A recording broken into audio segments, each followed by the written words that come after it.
नमो तस्स भगवतो अरहतो सम्मा संबुद्धस्स नमो तस्स भगवतो अरहतो सम्मा संबुद्धस्स नमो तस्स भगवतो अरहतो सम्मा संबुद्धस्स। तथागत सम्यक संबुद्ध तथागतांचा दुःखमुक्तीचा सद्धम्म, तथागतांचा समाज कल्याणकारी महान त्यागी आणि शीलवान भिक्खुसंघ या तीन रत्नाला अभिवादन।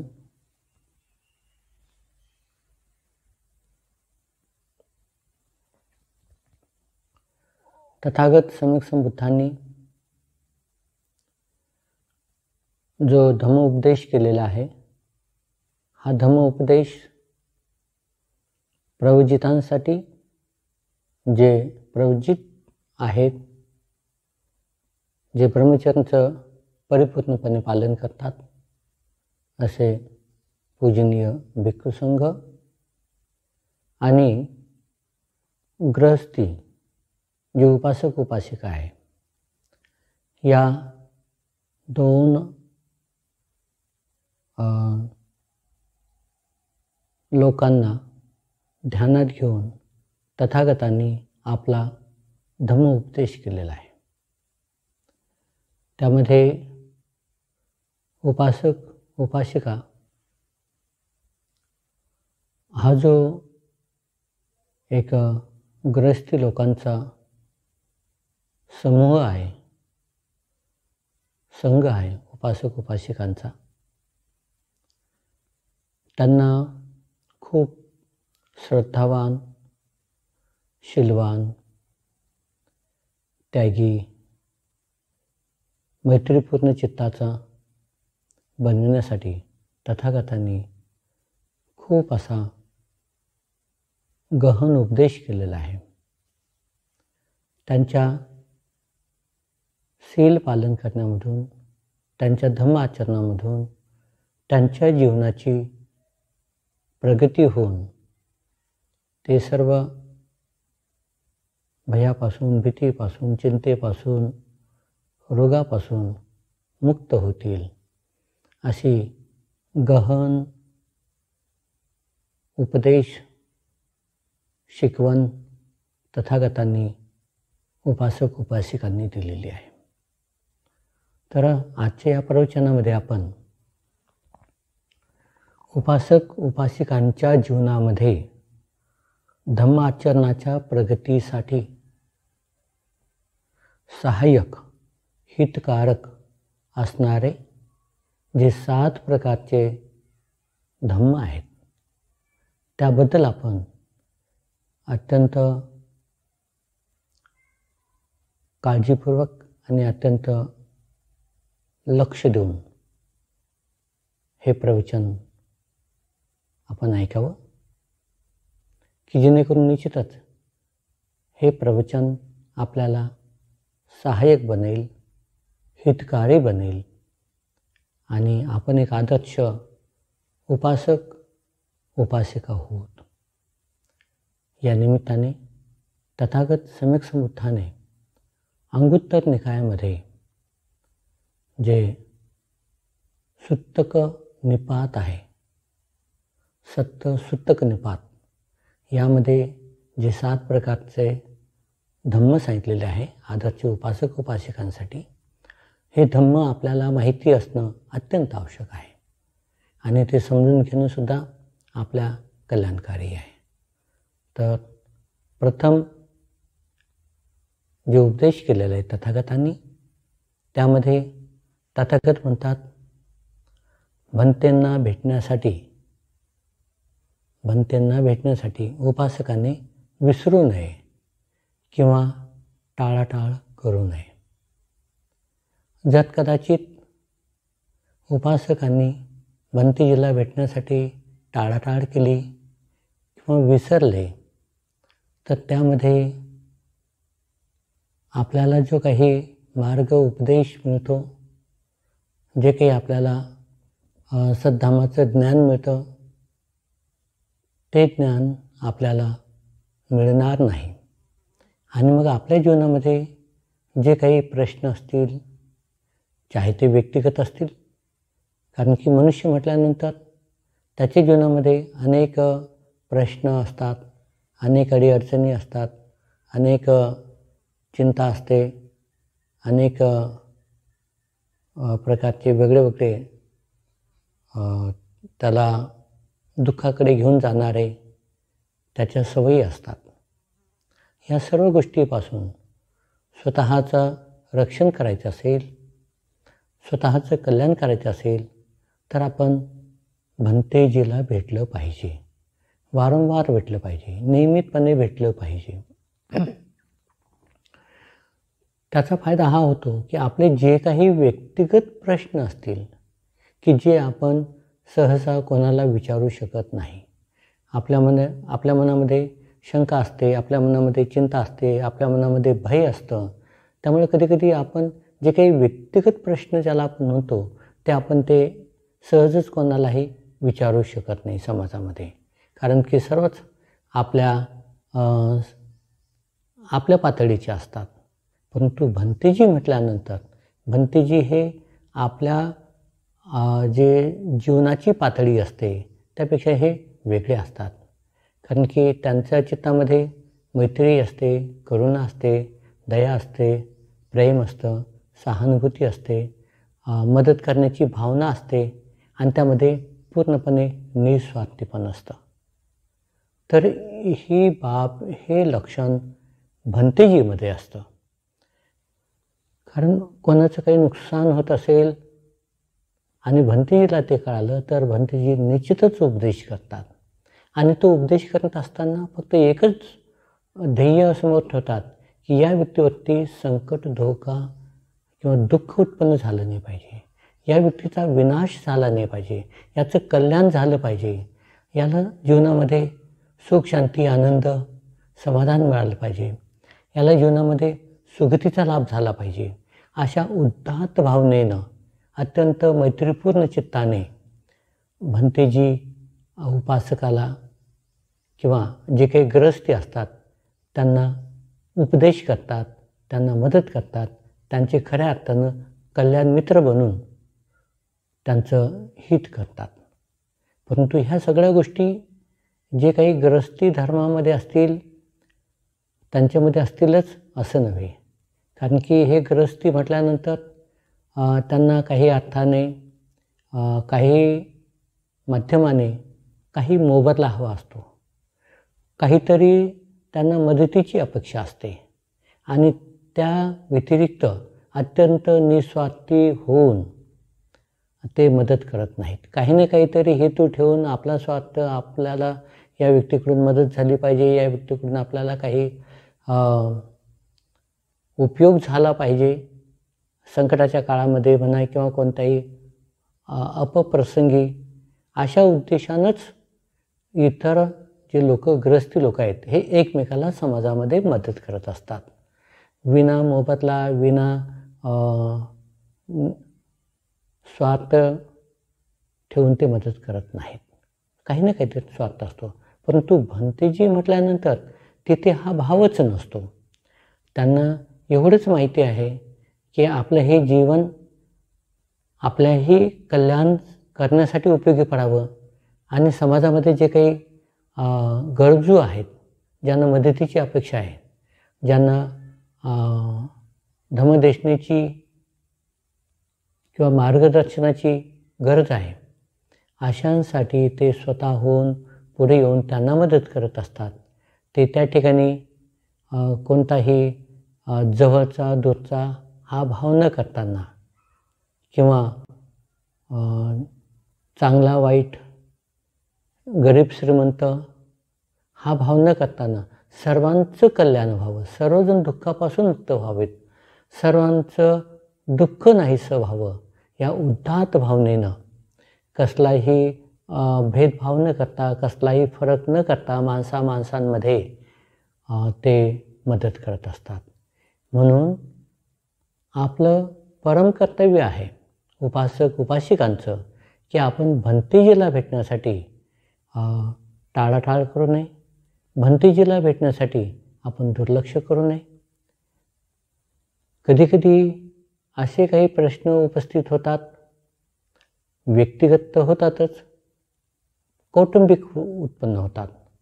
कुटुंबामध्ये काही कलह उत्पन्न होतात, कुटुंबामध्ये काही प्रश्न, हेवे दावे, द्वेषभावना उत्पन्न होते. तर अशाही कुटुंबातील लोकांना मदत करता यावी यासाठी जर आपल्याला आपल्यामध्ये धम्म असेल, आपल्यामध्ये मैत्री भावना असेल, आपल्यामध्ये त्यागाची भावना असेल, आपल्यामध्ये दुसऱ्यांप्रती सहानुभूती असेल, तर आपण निश्चितच या प्रश्नाचं सर्वांगीणपणे एक आकलन करतो, सर्वांगीणपणे चांगल्या मार्गाने सोडविण्याचा तो प्रयत्न करतो आणि याचा उपदेश भंतेजी देत असतात. म्हणजे आपण स्वतःचं रक्षण करून आपलं कुटुंब सांभाळून कुटुंबाचंही आपण रक्षण करतो, कुटुंबाचे आपण कल्याण करतो. तर त्यासाठी भंतेजीची देशना, भंतेजीचा उपदेश, भंतेजीचं मार्गदर्शन, भंतेजीची भेट हे अत्यंत आवश्यक असते. म्हणून आपण सातत्याने भंतेजीच्या संपर्कामध्ये राहावं. जशी जशी आपल्याला वेळ मिळेल तसा आपण त्या वेळेचा सदुपयोग करून भंतेजीच्या सानिध्यामध्ये राहावं, भंतेजीचा उपदेश नियमितपणे ऐकावा, भंतेजी आपण भेट नियमितपणे घ्यावी. आपले व्यक्तिगत प्रश्न, आपले पारिवारिक कौटुंबिक प्रश्न तेही आपण धम्माच्या उपदेशाने, धम्म मार्गाने सोडवू शकतो. आपण समाजामध्ये राहत असताना कधीकधी सामाजिक प्रश्नही उपस्थित होतात, अनेक प्रश्न उपस्थित होतात. जर हे सामाजिक प्रश्न आपण कशा पद्धतीनं सोडवावेत, कशा पद्धतीनं आपण सम्यक दृष्टीचा वापर करून आपलंही नुकसान होणार नाही, इतर लोकांचं नुकसान होणार नाही, अशा पद्धतीनं काही सामाजिक प्रश्न सोडवावे लागतात. आणि आपण आपलं विश्व, आपलं क्षेत्र मर्यादित असल्यामुळं आपण आपल्या जे काही मित्रमंडळी असते, आपलं जे काही वलय असतं तेवढ्यापुरताच आपण विचार करून ते सामाजिक प्रश्न सोडविण्याचा प्रयत्न करत असतो. त्यामुळे कधीकधी चुकीचे निर्णय घेतले जातात. सर्वांगीणपणे त्याचा उपापोह होत नाही, त्याच्यावरती विचारविनिमय होत नाही आणि सम्यक मार्गाने ते प्रश्न सोडवले जात नाहीत. तर यामध्ये कधीकधी एक धोका पत्करावा लागतो. कधीकधी यामधून दुःख उत्पन्न होतं, एक संकट उत्पन्न होतं समाजावरती आणि आपल्या सर्व कुटुंबावर आणि स्वतःवरतीसुद्धा असे प्रसंग कधीकधी उद्भवतात. तर यासाठी आपण जर नियमितपणे भंतेजीला भेटत गेलो, भंतेजीला वारंवार भेटत गेलो, त्यांचं मार्गदर्शन घेत गेलो, त्यांचा उपदेश ऐकत राहिलो, तर निश्चितच अशा सगळ्या प्रश्नाचं निरासन भंतेजी जे काही धम्म देशना देत असतात त्या प्रसंगानुसार, त्या वेळेनुसार, त्या आवश्यकतेनुसार त्या धम्मदेशनेमधून अशा सर्व प्रश्नाचं निरासन होत असतं. म्हणून उपासकांचं परम कर्तव्य आहे की आपण भंतेजीला भेटण्यासाठी कधीही टाळाटाळ करू नये, कधीही दुर्लक्ष करू नये. असं म्हणू नये जाईल नंतर, भेटेल त्यांना, आता काय मला घाई आहे, मला हे सगळे कामं आहेत, मला वेळ नाही. वेळात वेळ काढून आपण ह्या गोष्टी नियमितपणे केल्या पाहिजेत. आपण जर दुर्लक्ष केलं तर कधीकधी आपल्याला जे मार्गदर्शन वेळेवरती हवं असतं ते मिळत नाही आणि न मिळाल्यामुळं आपण चुकीचा निर्णय घेतो, चुकीचे कृती करतो आणि त्याची वाईट फळं, त्याचे वाईट परिणाम आपल्याला भोगावे लागतात. मग स्वतःचा बचाव करायचा असेल तर आपण धम्मदेशना ऐकली पाहिजे, धम्मचर्चा केली पाहिजे, धम्माबद्दल चिंतन मनन केलं पाहिजे. त्यासाठी आपल्याला भंतेजीचं सान्निध्य असणं अत्यंत आवश्यक आहे. हा एक गुण उपासकामध्ये असला पाहिजे. दुसरा जो धर्म आहे, आपण स्वतःला शील धर्मामध्ये प्रतिष्ठित केलं पाहिजे. आपण स्वतःला शील धर्मामध्ये प्रस्थापित केलं पाहिजे. म्हणजे आपण शिलाचं महत्त्व ओळखून या शिलामुळं स्वतःचं रक्षण कसं होईल हे जाणून आपण शिलाचा आपल्या जीवनामध्ये नेहमी आचरण करून स्वतःचं रक्षण केलं पाहिजे. जर आपण स्वतःचं रक्षण करू शकलो नाहीत, शील आपल्याला माहिती आहे, आपण ऐकतो, पण जर आपण त्याचं आचरण केलं नाही तर आपण स्वतःचं रक्षण करू शकत नाही. कारण की आपल्यामध्ये अनेक वाईट सवयीचा उद्गम होऊ शकतो. अनेक वाईट सवयी आपल्याला लागू शकतात. कारण की समाजामध्ये सगळेच चांगली लोक असतात, सगळेच सज्जन असतात, सगळेच कल्याणकारी असतात, सगळेच कल्याण मित्र असतात असंही नाही. म्हणून कधीकधी आपल्याला जो काही संपर्क बाकीच्या लोकांचा होतो आणि जर ते वाईट लोक असतील तर त्यांच्या वाईट संपर्कामुळं आपलंही कल्याण होतं, आपणही व्यसनाधीन बनतो आणि आपणही स्वतःचं नुकसान करून घेतो. म्हणून जर आपल्याला स्वतःचं रक्षण करायचं असेल तर आपण शीलावरती लक्ष दिलं पाहिजे, शीलाचं आचरण केलं पाहिजे, स्वतःला शिलामय बनवलं पाहिजे आणि स्वतःचं रक्षण करून स्वतःचं जीवन निर्विघ्न बनवलं पाहिजे, निसंकट बनवलं पाहिजे, निदुःख बनवलं पाहिजे. तर हे आपल्यावरती अवलंबून आहे. म्हणून आपण स्वतःला शिलामध्ये प्रतिष्ठित केलं पाहिजे, स्वतःला आपण शिलामध्ये प्रस्थापित केलं पाहिजे आणि शील धर्म आपला रक्षक, आपला कवच, सुखी जीवनाचा, नीतिमत्तेच्या मार्गाचं एक मार्गदर्शक तो आपण समोर ठेवून नेहमी आपण शिलाचं पालन केलं पाहिजे. तिसरा जो धर्म आहे उपासकांसाठी, याला आपण म्हणतो उपासकांच्या जीवनामध्ये धम्म आचरणासाठी उपकारक, सहाय्यक, हितकारी जे धम्म आहेत ते धम्म आपण समजून घेत आहोत. बुद्धाने अत्यंत आपल्याला गहन, गंभीर आणि सखोल असा धर्म बुद्धांनी आपल्याला उपदेशामध्ये सांगितलेला आहे.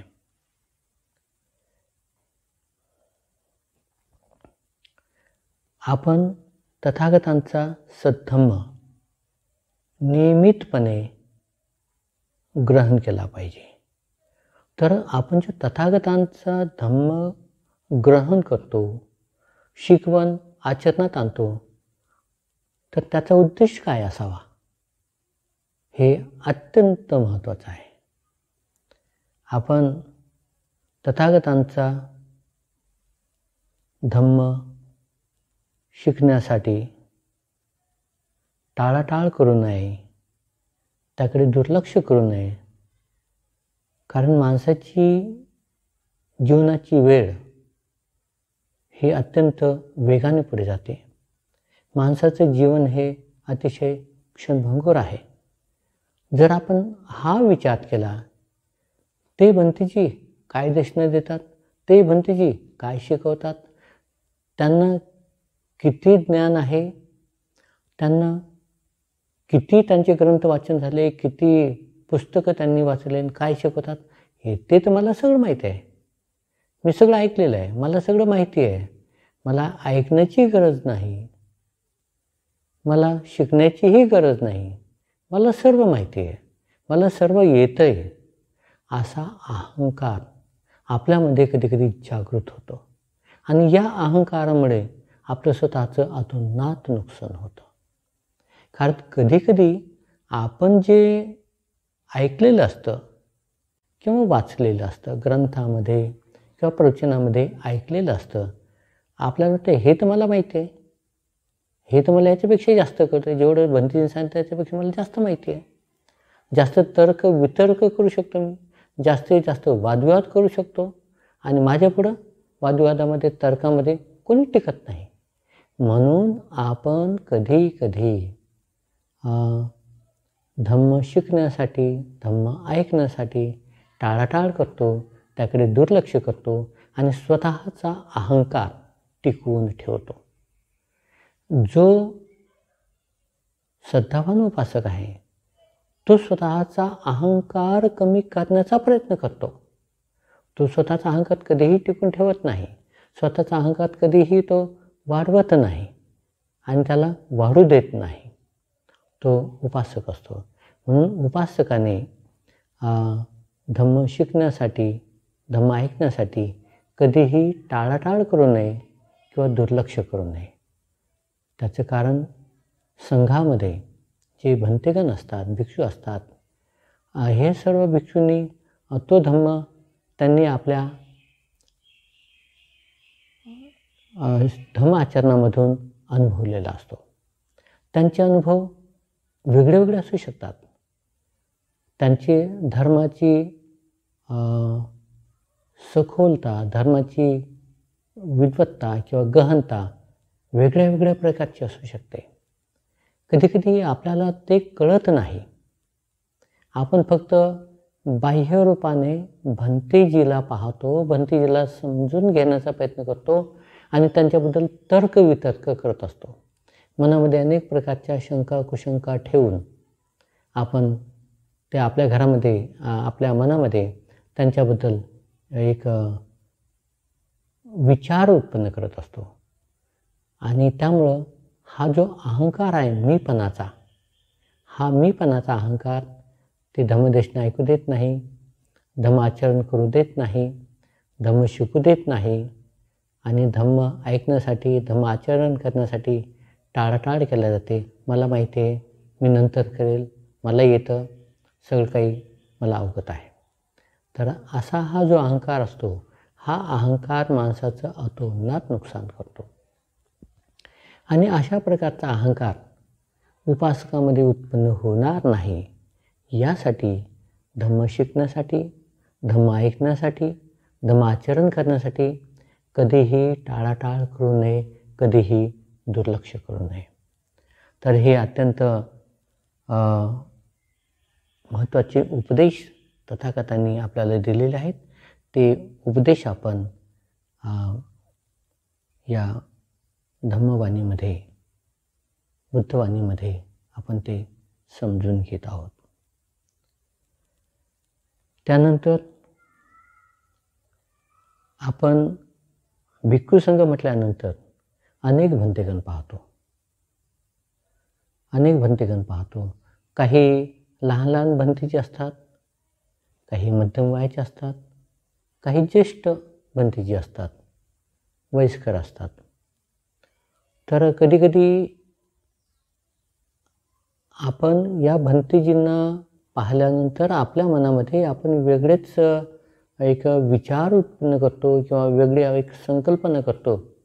हे भंतेजी हे तर लहानच दिसतात, यांना काय येतं, यांना काय माहिती आहे, हे तर असेच इकडे तिकडे फिरतात आणि मी तर वयस्कर आहे. हे भंतेजी यांनी किती पुस्तक वाचले असतील, किती ग्रंथ वाचले असतील, काय माहिती यांना, असं म्हणून कधीकधी आपण त्यांच्यावरती श्रद्धा ठेवत नाही, त्यांच्याकडे दुर्लक्ष करतो. काय हे तर माझ्या मुलासारखे आहेत, हे काय मला काय शिकवणार, असं म्हणून कधीकधी त्या भंतेजीवरती विश्वास ठेवत नाही, श्रद्धा ठेवत नाही, त्यांच्याकडे दुर्लक्ष करतो. नंतर जर ते भंतेजी असे मध्यम वयाचे असतील, हे भंतेजी त्या भंतेजीपेक्षा तर लहानच आहेत, ते ज्येष्ठ भंतेजी आहेत, ते मोठे भंतेजी आहेत, त्यांच्यापेक्षा तर लहानच आहेत, यांना काय येते त्यांच्यामध्ये, यांच्या तुलनेमध्ये, मग आपण यांचं नाही ऐकायचं, आपण त्या भंतेजीकडे जाऊ.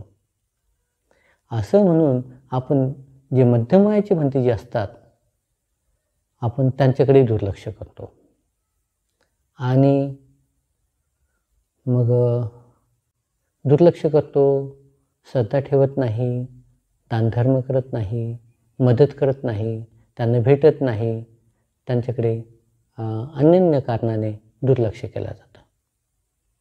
आणि आपली हातची जी संधी असते त्यांची धम्मदेशना ऐकून धम्म आचरण करणे, दानधर्म करणे, त्यांना मदत करणे, त्यांना सहाय्यक बनणे, ते धम्म मार्गावरती आरूढ आहेत, धम्माच्या मार्गाने चालत आहेत, तर जर आपण त्यांना मदत केली, दानधर्म केला, तर आपलेही पुण्यकर्म, आपलेही दानकर्म त्यांच्यासाठी सहाय्यक बनतात आणि ते जीवनामध्ये शीघ्रतेने प्रगती करू शकतात.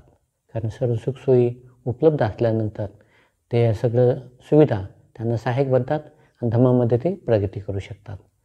पण कधीकधी आपल्या मनामध्ये शंका कुशंका असते, या भंतेजी हे तर आताच झालेले दिसतात, तरुणच आहेत, यांना अजून काही माहिती नाही.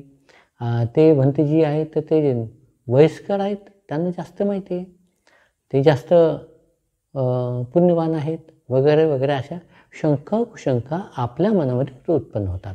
पण आपण श्रद्धा ठेवत नाही, त्यांच्याबद्दल आदर बाळगत नाही, त्यांच्यावरती म्हणजे श्रद्धा न ठेवल्यामुळे त्यांचं आपण ऐकतही नाही, त्यांना भेटतही नाही आणि त्यांच्याबद्दल सहानुभूती पण बाळगत नाही. असे अनेक प्रश्न असतात भिक्खू संघाकडे पाहिल्यानंतर आपल्या मनामध्ये उत्पन्न होतात, अनेक शंका कुशंका उत्पन्न होतात.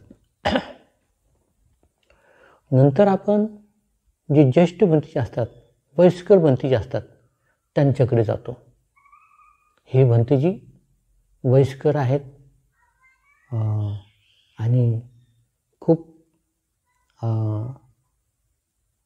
पुण्यवान आहेत, खूप श्रेष्ठ आहेत, अशी भावना ठेवून आपण त्यांच्याकडे जातो. आणि त्यांच्याकडे गेल्यानंतर आपण थोडंसं चौकस असतो, भंतेजी तुम्ही कधी दीक्षित झालात, किती वर्ष झाले, दीक्षा कुठे घेतली, कोणाकडून घेतली. मग त्या भंतेजींनी का सांगितलं की आयुष्यमान उपासक, मला काही जास्त वर्ष नाही झाले, मला कमीच वर्ष झालेले, मी 5-7 वर्षाचंच आहे. पण भंतेजी तुम्ही एवढे म्हातारे झाले ना. हो बाबा, मी उशिरा दीक्षा घेतली, वयाच्या शेवटच्या टप्प्यामध्ये दीक्षा घेतली. असं ऐकल्यानंतर आपल्याला आणखी मन नाराज होतं. आम्ही तर असं समजलं होतं हे म्हातारे भंतेजी हे तर लयच पुढे गेलेले असतील, परिपक्व झालेले असतील. पण यांनी सगळं घर संसार केला, यांनी सगळं संसारामध्ये जीवन घालवलं आणि शेवटच्या टप्प्यामध्ये इकडं आलं. मग काय भंतेजी हे अशातनं काय विश्वास ठेवावा, काय यांच्यावरती काय श्रद्धा ठेवावी, यांना काय दान द्यावं आणि यांच्याबद्दल काय सहानुभूती बाळगावी. याच्यापेक्षा जे भंतेजी लहानपणामध्ये झाले ते श्रेष्ठ आहेत. किंवा असंही कधी कधी उत्पन्न होतं, यांच्यापेक्षा जे मध्यमवयाचे भंतेजी आहेत ते तरी बरं आहेत.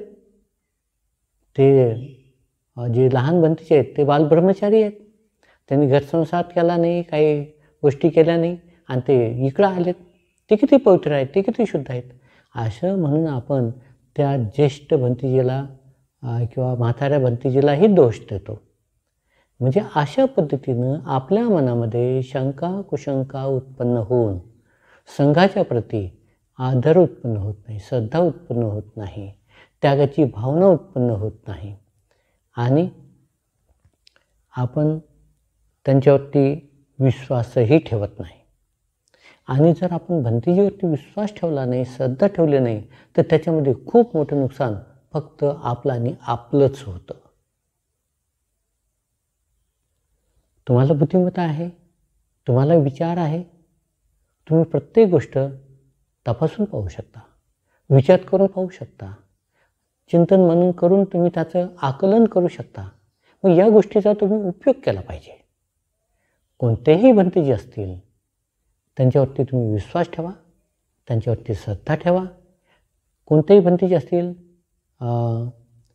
म्हणजे कनिष्ठ भंतेजी असतील, मध्यम भंतेजी असतील किंवा ज्येष्ठ भंतेजी असतील, हे सर्वच भंतेजी फक्त तुमच्या कल्याणाचीच गोष्ट सांगतील.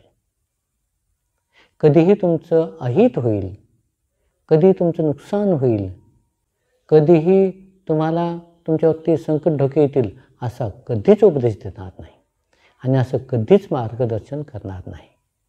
म्हणून आपली भंतेजीवरती पूर्णपणे श्रद्धा असली पाहिजे, विश्वास असला पाहिजे आणि आपण पूर्णपणे संघाचं शरणत्व पत्करून आपण आपल्या गृहस्थी धर्माचं पालन केलं पाहिजे.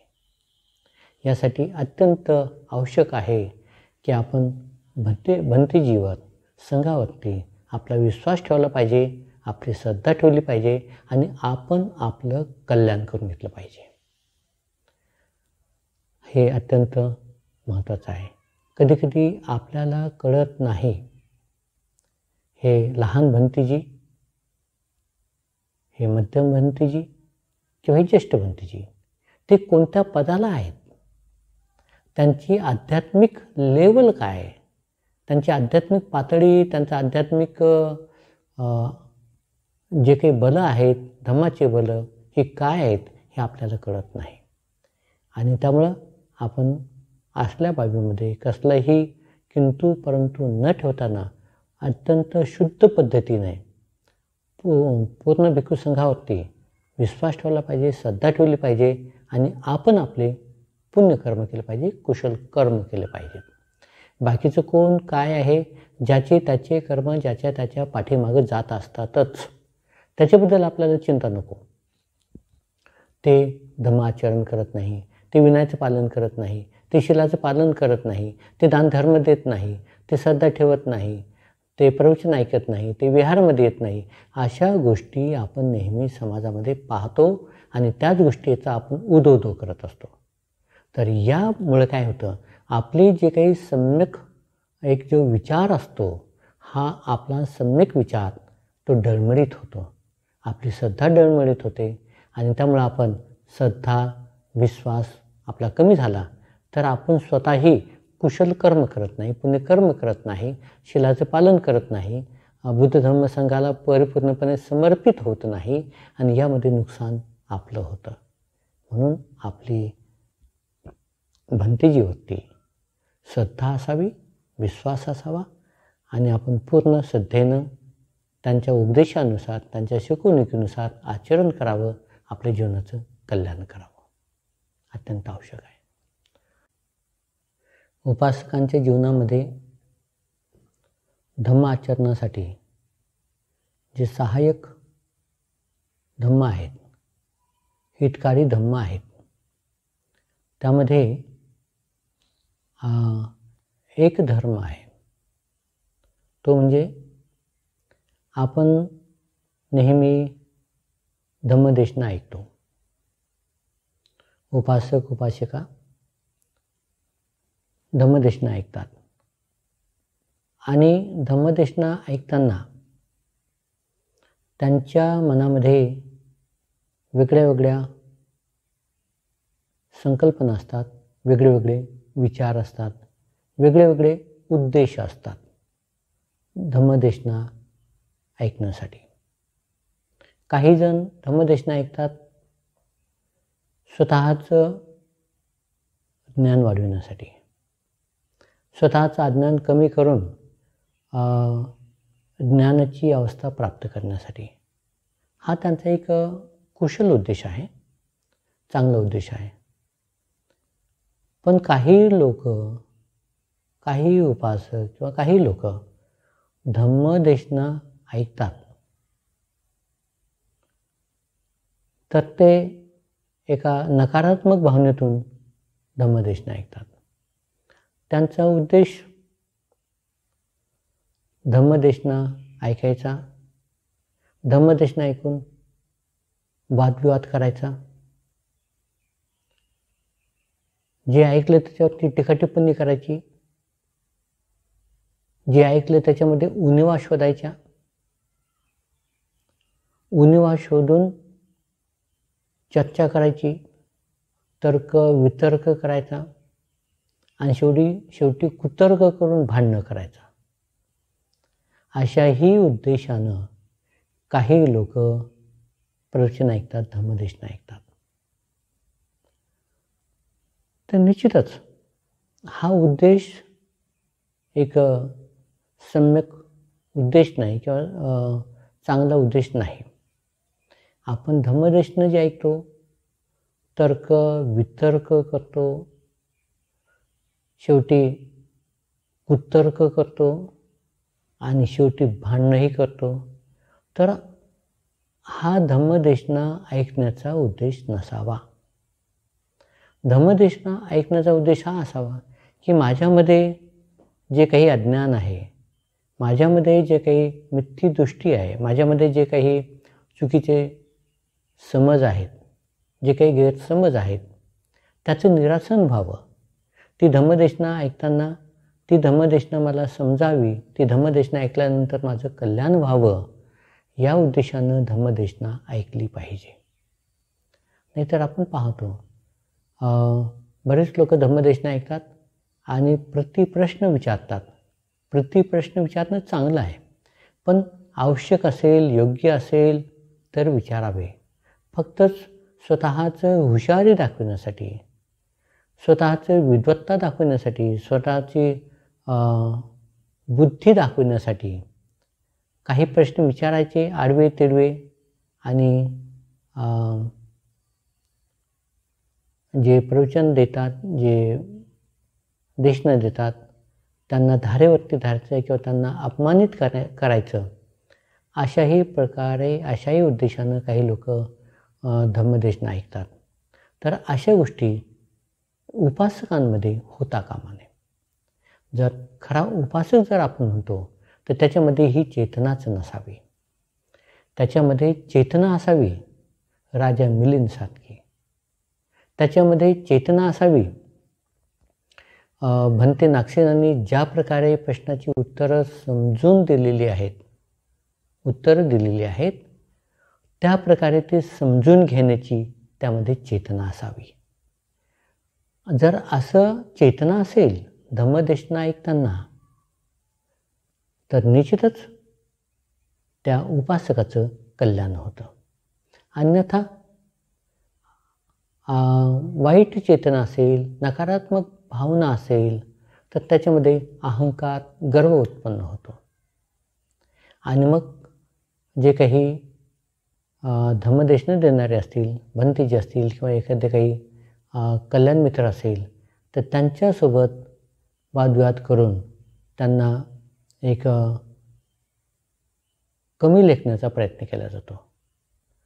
तर ही वाईट चेतना कोणत्याही उपासकामध्ये नसावी.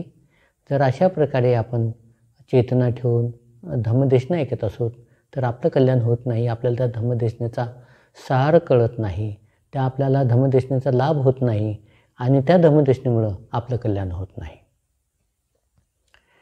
धम्मदेशना ऐकताना जे काही प्रश्न, शंका, कुशंका उत्पन्न होतील निश्चितच त्या विचारल्या पाहिजेत, पण नागसेनासारख्या विचारल्या पाहिजेत.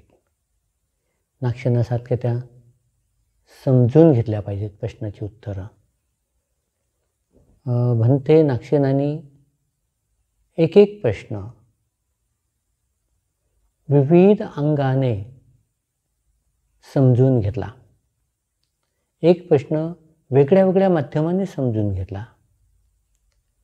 त्यामध्ये भंते नागसेनांनी सुद्धा अतिशय समर्पक, अतिशय योग्य, अतिशय सम्यक दृष्टीने, सम्यक ज्ञानामधून त्यांच्या शंकेचं निरासन केलेलं आहे.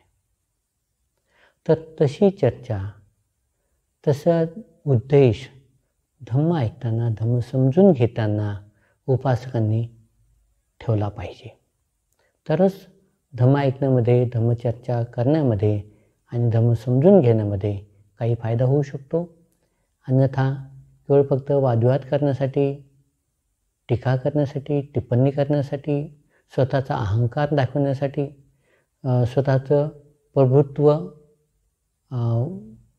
आपल्या बोलण्यावरती किंवा ज्याला आपण डिबेट म्हणतो, तर अशा उद्देशानं कधीही धम्मदेशना ऐकू नये. कधीही धम्मदेशना त्या पद्धतीनं आपण ती समजून घेऊ नये. योग्य प्रकारे धम्मदेशना समजून घेतली पाहिजे आणि एक आदर्श उपासक म्हणून आपण आपलं अज्ञान कमी केलं पाहिजे, अहंकार वाढू दिला नाही पाहिजे आणि आपण ज्ञानी बनून आपण जीवनाची सर्वोत्तम जी अवस्था आहे, जे ध्येय उद्देश आहे, निर्वाण पद प्राप्त करणे, दुःखमुक्तीची अवस्था प्राप्त करणे, या अवस्थेला आपण प्राप्त व्हावं. यासाठी हा एक उपदेश अत्यंत महत्त्वाचा उपदेश आहे की जो भगवान बुद्धांनी उपासक उपासिकांना अत्यंत सखोलपणे गंभीरपणे सांगितलेला आहे. त्यानंतर उपासकाने बुद्ध शिकवणुकीच्या बाहेर जाऊन कोणत्याही धर्माला, कोणत्याही संप्रदायाला किंवा त्या धर्माच्या प्रचार प्रसारकांनी दिलेल्या लोभाला बळी पडू नये. आता आपण पाहतो की अनेक धर्मप्रचारक समाजामध्ये फिरतात. कोणी ग्रंथ वाटतं, कोणी कपडे वाटतं, कोणी धान्य वाटतं, कोणी वेगवेगळ्या प्रकारचं आमिष देतं की तुम्ही जर आलात आमच्याकडे नियमितपणे तर आम्ही तुम्हाला नोकरी देऊ, नोकरी शोधून देऊ किंवा तुम्हाला एखाद्या संस्थेमध्ये जागा देऊ, एखादं पद देऊ. अशा प्रकारचं वेगळं वेगळं आमिष दाखवतात आणि त्या आमिषामधून आपल्या धर्माचं प्रचार प्रसार करतात. अनेक लोक आहेत समाजामध्ये फिरताना. आता हे खूप लोक आहेत. काही ग्रंथ आणतात त्या धर्माचे, काही साहित्य आणतात वस्तूच्या रूपाने, ते देतात, संपर्क वाढवतात, नेहमी येतात आणि शेवटी एक दिवस त्या व्यक्तीला आपल्या धर्माचा प्रचार करण्यासाठी, स्वीकार करण्यासाठी मजबूर करतात. तर जे उपासक आहेत, खरे उपासक, त्यांनी बुद्ध धम्माच्या व्यतिरिक्त, बुद्ध शिकवणुकीच्या व्यतिरिक्त कोणत्याही धर्माला किंवा कोणत्याही संप्रदायाला बळी पडू नये, त्याचं शरणत्व पत्करू नये आणि आमिषापोटी, लोभापोटी किंवा अशा या लाभ सत्काराच्या आमिषाला बळी पडून आपलं अकुशल कर्म करू नये, आपलं वाईट कर्म करू नये. आपल्या जीवनामध्ये जी आपल्याला संधी प्राप्त झालेली आहे, जी बुद्ध धर्माची शिकवण मिळत आहे, ती आपण योग्य प्रकारे समजून घेतली पाहिजे, योग्य प्रकारे आपण आचरण केलं पाहिजे आणि त्याचा फायदा आपल्या जीवनामध्ये दुःखमुक्तीसाठी, अज्ञान नष्ट करण्यासाठी, सुगतीला प्राप्त होण्यासाठी, जन्ममरणाचं भवचक्र तोडण्यासाठी, अर्हतपद प्राप्तीसाठी आपल्या या धम्म आचरणाचा फायदा आपल्याला झाला पाहिजे. म्हणून आपण जे काही भौतिक वस्तूला बळी पडून कोणत्याही संप्रदायाला किंवा बुद्ध धम्माच्या व्यतिरिक्त कोणत्याही धर्माला आपण स्वीकार करतो, त्याचे शरणत्व पत्करतो, लोभामुळं, आसक्तीमुळं, प्रलोभनामुळं, तर ह्या गोष्टी बौद्ध उपासकामध्ये मुळीही नसल्या पाहिजेत. त्या आपण कटाक्षाने टाळल्या पाहिजेत. तिथे आपल्याला आपल्या धम्माबद्दल, आपल्या धम्म आचरणाबद्दल, आपल्या धम्म मार्गाबद्दल आपल्याला एक अभिमान असला पाहिजे. एक आपल्याला त्याबद्दल आवड असली पाहिजे, श्रद्धा असली पाहिजे, त्याबद्दल ज्ञान असलं पाहिजे की आपण किती उच्चतम कोटीची शिकवणूक तथागत बुद्धाकडून आपण ग्रहण केलेली आहे. पुस्तकाच्या माध्यमाने आपण त्याचं शिक्षण घेत आहोत. भिक्षू लोकांच्या माध्यमाने आपल्याला त्याचा देशना ऐकायला मिळून मदत होत आहे. याचं महत्त्व आपण नेहमी ओळखलं पाहिजे आणि ही संधी आपल्या हातची कधीही जाणार नाही. यासाठी आपण कधीही बुद्ध धम्म संघाच्या बाहेर जाऊन कधीही असं प्रलोभनाला बळी पडून कोणत्याही धर्माला, संप्रदायाला बळी पडता कामा नये. आणि तुमचं रक्षण व्हावं, तुम्ही एक चांगले आदर्श उपासक उपासिका म्हणून तुमच्या जीवनामध्ये प्रगती व्हावी, ते सातत्य टिकून राहावं, यासाठी बाबासाहेबांनी तुमच्यावरती अनंत असे उपकार केलेले आहेत. आणि ते उपकार म्हणजे तुम्ही भगवान बुद्धाचा धम्म ते स्वीकारलाच, ते शिकवणुकीचं तुम्ही पालन तर करताच, पण या व्यतिरिक्त तुम्हाला अगदी सहज सोप्या पद्धतीनं धम्माचं सार समजावा, धम्माचा उद्देश समजावा, धम्म आचरण समजावं म्हणून बाबासाहेबांनी तुम्हाला 22 प्रतिज्ञा दिलेल्या आहेत. याकडेही कधी दुर्लक्ष होता कामा नये. त्याचा आपण उद्देश, महत्त्व, फायदा ओळखून आपण अत्यंत श्रद्धेनं त्या 22 प्रतिज्ञेचं सुद्धा पालन केलं पाहिजे. म्हणून हा सुद्धा एक धम्म, हा सुद्धा एक गुण उपासकांमध्ये असला पाहिजे. नाहीतर आपण पाहतो कोणी छोट्या मोठ्या वस्तू देतात आणि त्याला बळी पडण्यासाठी भाग पाडतात. साम, दाम, दंड या गोष्टीचा उपयोग करून तुमच्यावरती त्यांच्या धर्माचं प्रस्थ निर्माण करण्याचा प्रयत्न करतात. आणि तुम्ही इथे कुठेतरी कमकुवत असलात तर निश्चितच तुम्हाला ते त्यांच्या धर्माचे अनुयायी बनवतात. तर अशा पद्धतीनं आपण एक बौद्ध उपासक उपासिका या नात्यानं अत्यंत सजग असलं पाहिजे, जागृत असलं पाहिजे आणि धम्माचं शिक्षण, धम्माचं आचरण करून आपण स्वतःचं रक्षण करून बुद्ध धम्म संघ जगाच्या हितासाठी, कल्याणासाठी हा टिकून ठेवला पाहिजे. म्हणून उपासकांचं हे सुद्धा एक आद्य कर्तव्य आहे. त्यांनी या धम्माचं सुद्धा पालन करावं. आणखी एक धम्म आहे उपासकांसाठी अत्यंत महत्त्वाचा, तो म्हणजे उपासक उपासिकांनी बुद्ध धम्माचा प्रचार प्रसार करण्यासाठी तन मन धनाने समर्पित होऊन बुद्ध धम्माचा प्रचार प्रसार केला पाहिजे. आपलं कर्तव्य, आपली जबाबदारी, आपले पुण्यकर्म, आपली कल्याण मित्रता ह्या सगळ्या गोष्टी ध्यानात घेऊन आपण बुद्ध धम्म संघाचा प्रचार प्रसार होईल, त्यांना मदत होईल, बुद्धाचा धम्म सातत्याने या विश्वामध्ये टिकून राहील, यासाठी आपण प्रयत्न केले पाहिजेत. आपण केवळ फक्त बौद्ध म्हणून, बौद्ध उपासक उपासिका म्हणून धन्य मानता कामा नये स्वतःला. जर आपण बौद्ध उपासक उपासिका आहोत तर निश्चितच आपण सर्वतोपरी धम्माचा प्रचार प्रसार करण्यासाठी आपण उपयोगी पडलं पाहिजे. आपण ते आव्हान स्वीकारलं पाहिजे.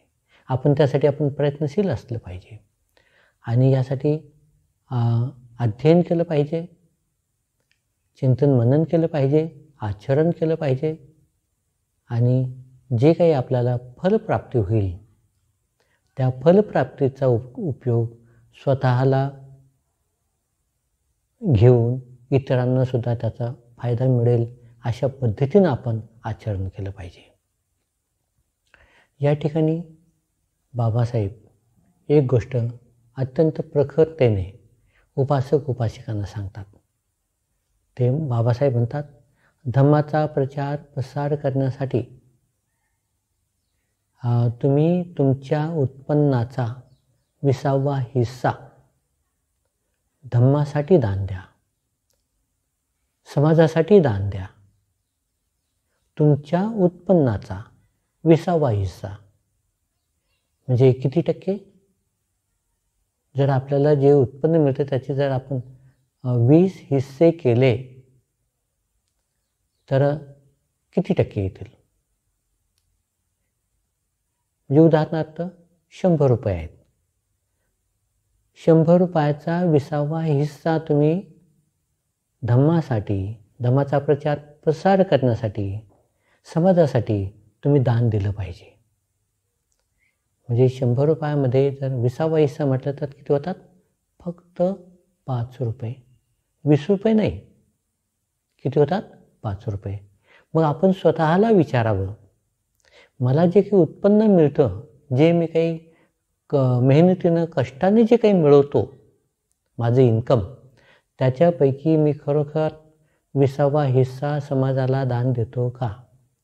समाजाच्या हितासाठी, कल्याणासाठी, धम्माचा प्रसार करण्यासाठी, हा सद्धम्म टिकून ठेवण्यासाठी या जगामध्ये मी माझ्या कमाईचा 20वा हिस्सा दान देतो का? देतो का आपण? प्रामाणिकपणे जर तुम्ही बोललात तर तुम्ही म्हणाल की नाही, आम्ही 20वा हिस्सा दान देत नाही. आता ज्या लोकांना नोकऱ्या आहेत, उत्पन्न आहे, सगळे काही व्यवसाय आहे, त्यामधून ते प्रामाणिकपणे 20वा हिस्सा दान नाही देत. म्हणजे 100 रुपयामध्ये 5 रुपये दान नाही देत. दर महिन्याला देतात का? नाही देत. दर महिन्याला पगार पाणी घेतात, दर महिन्याला उत्पन्न मिळवतात, पण नियमितपणे 20वा हिस्सा दान देत नाही. 100मध्ये 5 रुपये दान देत नाही. त्या मानाने जेवढं की दान द्यायचं असतं ते दान देत नाही. मग हे एखाद्या वेळेला मजबूर होऊन दानही देतात. कोणत्या वेळेला? भीम जयंतीची वर्गणी असेल, बुद्ध जयंतीची वर्गणी असेल, किंवा एखाद्या आपल्या विहारामध्ये किंवा आपल्या वस्तीमध्ये असा काही धार्मिक कार्यक्रम असेल, ज्यावेळेला हे लोक वर्गणी मागायला येतात, त्यावेळेला आपण त्यांना वर्गणी देतो, पण एका फेरीमध्ये देत नाही. कमीत कमी त्यांना 3 चकरा 5 चकरा मारायलाच लावतो. कारण की आपण खूप VIP समजतो स्वतःला.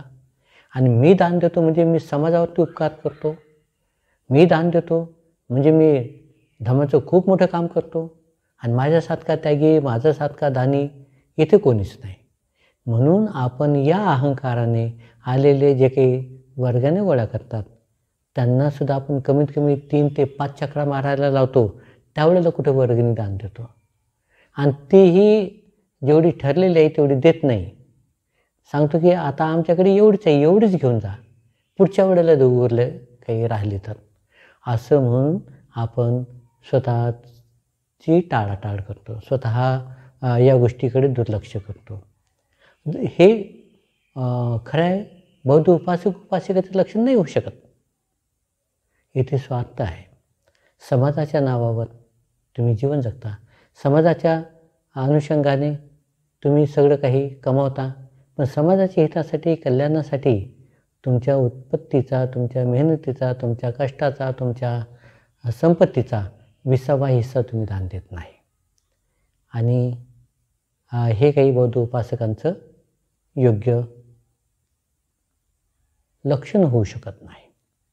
तर आपण एक बौद्ध उपासक म्हणजे इतरांपेक्षा फार वेगळे, फार त्यागी, शीलवान, दानी, कुशल कर्म करणारे, श्रद्धावान आपण उपासक.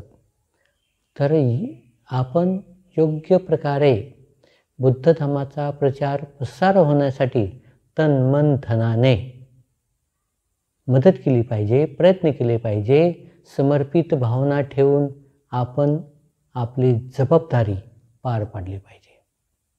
तरच आपण एक आदर्श उपासक आहोत. आचारा विचाराने, कृतीने हे समाजाला कळेल, आणि समाजसुद्धा आपल्या या चांगल्या कर्माची, या पुण्यकर्माची निश्चितच दखल घेईल, नोंद घेईल.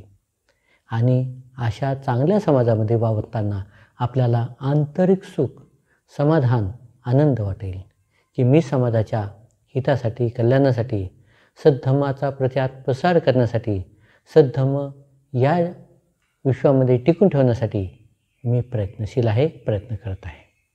याचं आनंद, याचं आंतरिक सुख तुम्हाला मिळेल, आणि हेच ते तुमचं पुण्यकर्म सदोदित तुमच्यासोबत राहील, या जन्मामध्ये सुद्धा किंवा भावी जन्मामध्ये सुद्धा. जेथे कुठे तुमचा